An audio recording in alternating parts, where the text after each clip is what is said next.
नमस्कार दोस्तों, मैं हूं आपकी दोस्त स्वाति और मैं हूं गुरुओं की धरती पंजाब से। और इस समय हम हिमाचल के एक सुंदर से जगह नूरपुर आए हुए हैं, जहां एक स्वामी जी हैं, स्वामी वेद प्रकाश सरस्वती जी, जिन्होंने मेडिटेशन के लिए एक बहुत सुंदर आश्रम की स्थापना की है।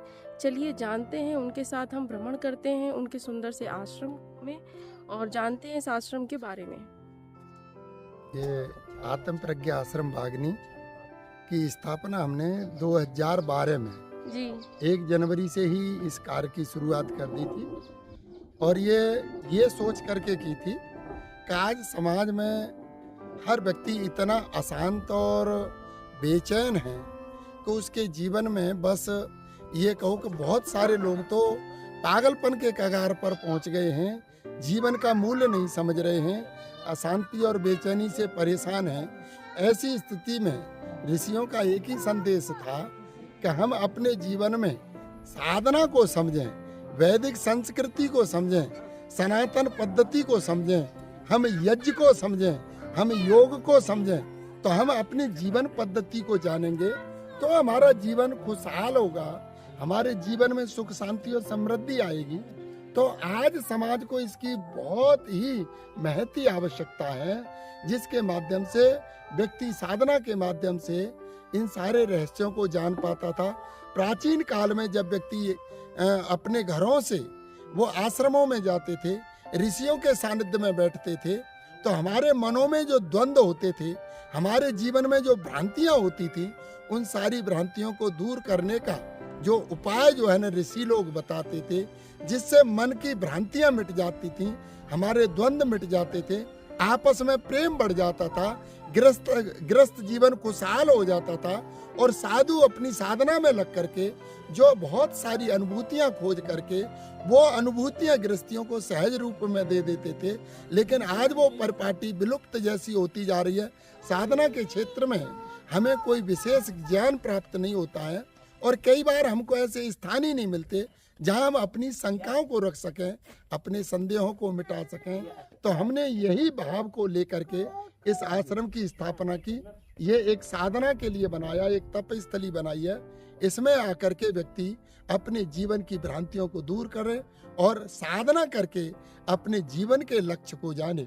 अधिकतर व्यक्ति साधना करने आते हैं, लेकिन वो अपनी ही चर्चाओं में, अपने राय और सुझावों में लग जाते हैं, लेकिन वो सीख करके कुछ नहीं जाते।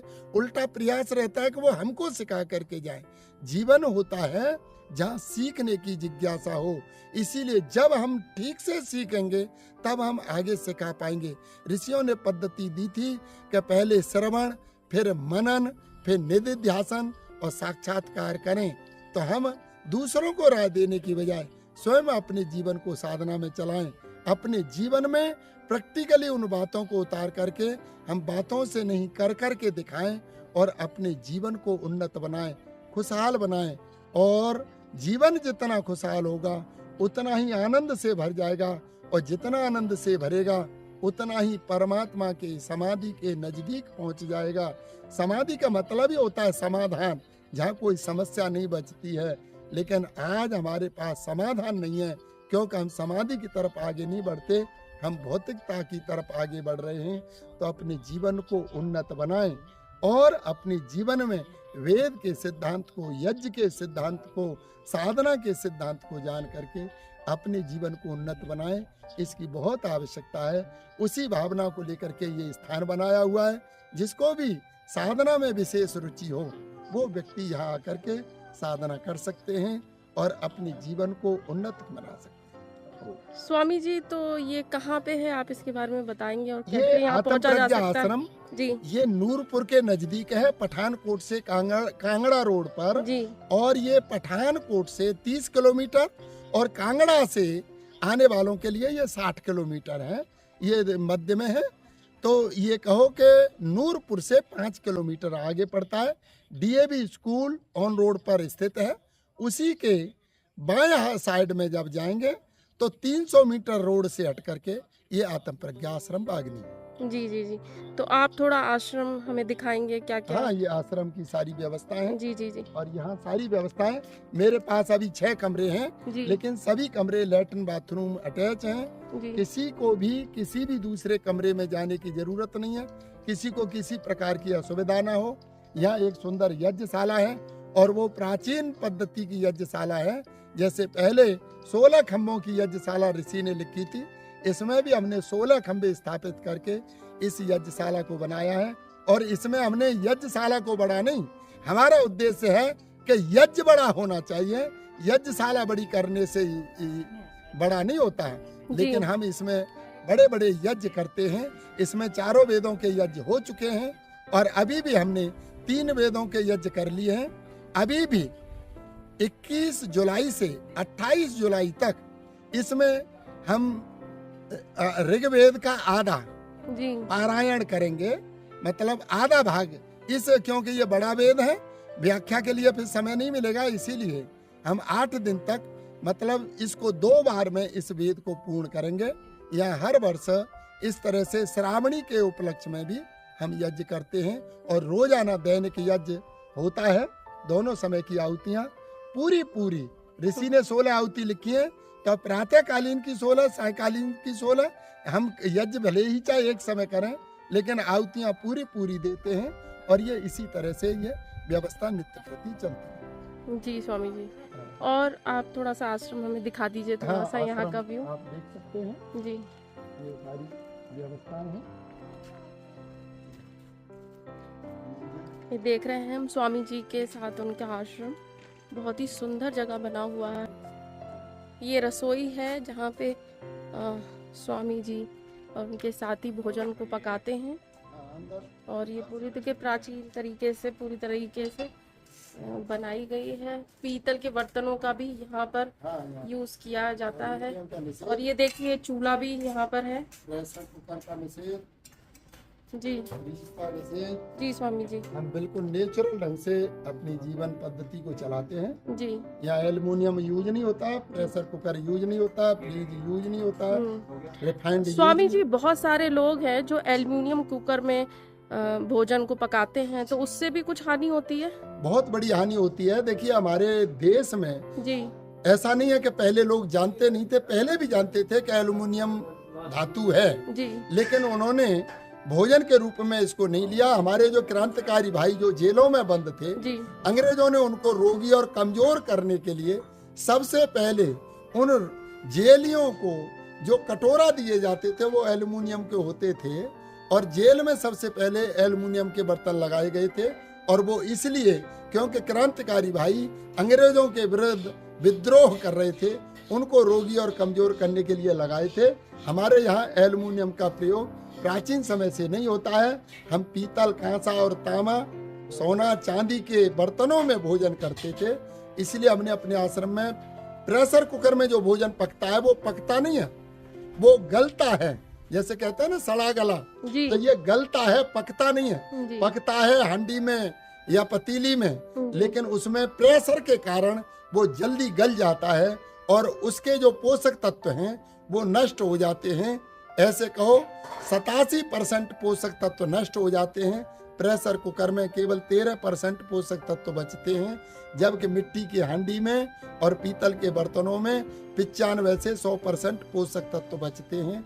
इसलिए हमने यहाँ पोषक तत्वों को बचाने के लिए ये हमने व्यवस्था की कि प्रेशर कुकर मेरे को 2-3 बार मिला, लेकिन मैंने सील पैक वापस कर दिया और फ्रीज को भी मैंने नहीं रखा, क्योंकि ये बीमारी के घर हैं।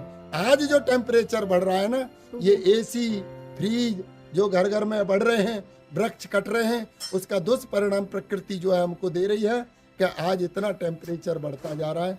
इसीलिए रिफाइंड का बिल्कुल निषेध रखता हूँ, मैं अपने आश्रम में यूज नहीं करता, और ना ही मैं प्रेशर कुकर का, ना ही तो फ्रीज का, इस तरह से ये सारी चीज़ों को, ना ही तो मैं ये टाटा नमक वगैरह यूज करता हूँ। मैं सीधा जिसको हिमाचल में गुम्मा लूण बोलते हैं, हम जिसको हम सेंधा नमक बोलते हैं, वो सेंधा नमक का ही उपयोग करते हैं। बाकी ऐसी चीज़ों का मैंने बिल्कुल निषेध रखा। जी स्वामी जी। और अब हम स्वामी जी के साथ चलते हैं उनकी गौशाला की तरफ।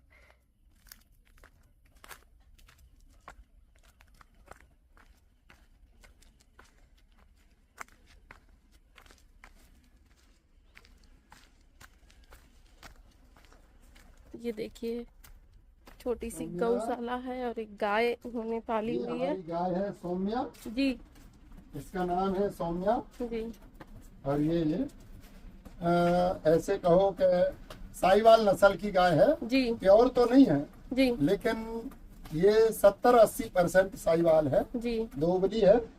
और ये अभी 2 बार सू चुकी है, तीसरी बार ये गर्भवती है। जी और ये 6 महीने का गर्भ हो गया है, 7वां महीना अब लगेगा।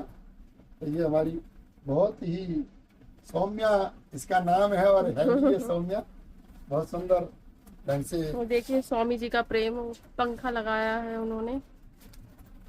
ये मुझे खूब प्रेम से चाटती है, जी बहुत प्यार करती है, ये बड़ी सुंदर ढंग से।